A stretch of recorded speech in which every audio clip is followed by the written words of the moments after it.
You're listening to A Chapter a Day, a daily podcast.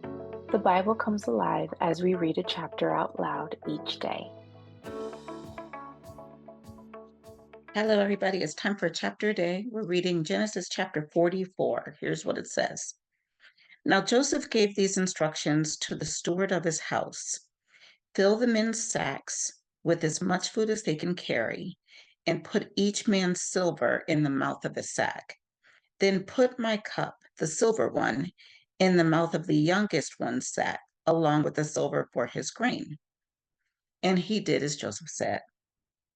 As morning dawned, the men were sent on their way with their donkeys.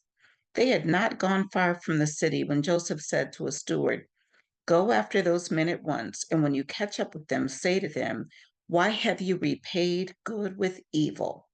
Isn't this the cup my master drinks from and also uses for divination? This is a wicked thing you have done. When he caught up with them, he repeated these words to them. But they said to him, Why does my Lord say such things? Far be it from your servants to do anything like that. We even brought back to you from the land of Canaan the silver we found inside the mouths of our sacks. So why would we steal silver or gold from your master's house? If any of your servants is found to have it, he will die, and the rest of us will become my Lord's slaves. Very well, then, he said, let it be as you say. Whoever is found to have it will become my slave. The rest of you will be free from blame. Each of them quickly lowered his sack to the ground and opened it. Then the steward proceeded to search, beginning with the oldest and ending with the youngest. And the cup was found in Benjamin's sack. At this, they tore their clothes. Then they all loaded their donkeys and returned to the city. Joseph was still in the house when Judah and his brothers came in, and they threw themselves to the ground before him. Joseph said to them, What is this you have done? Don't you know that a man like me can find things out by divination? What can we say to my Lord? Judah replied. What can we say? How can we prove our innocence?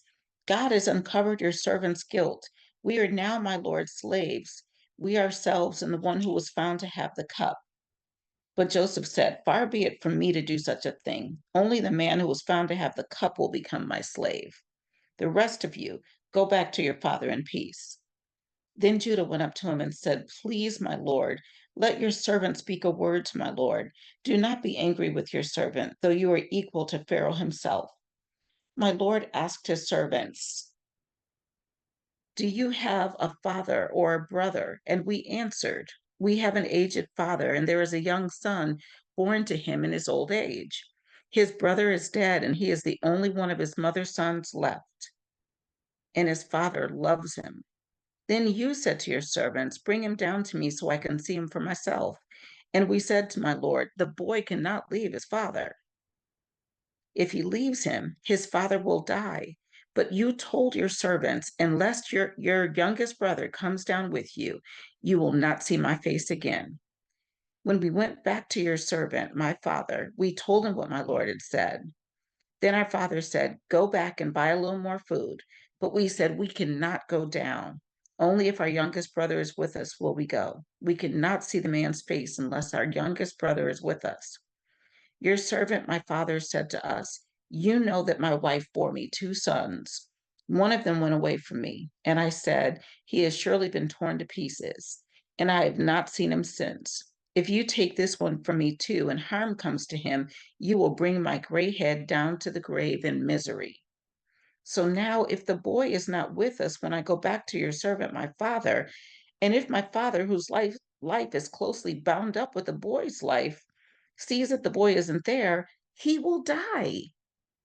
Your servants will bring the gray head of of our father down to the grave in sorrow.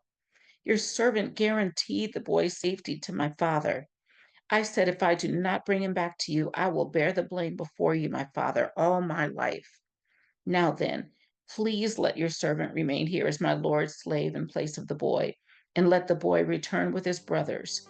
How can I go back to my father if the boy is not with me? No, do not let me see the misery that would come upon my father. That was chapter 44 of Genesis. I'll see you tomorrow.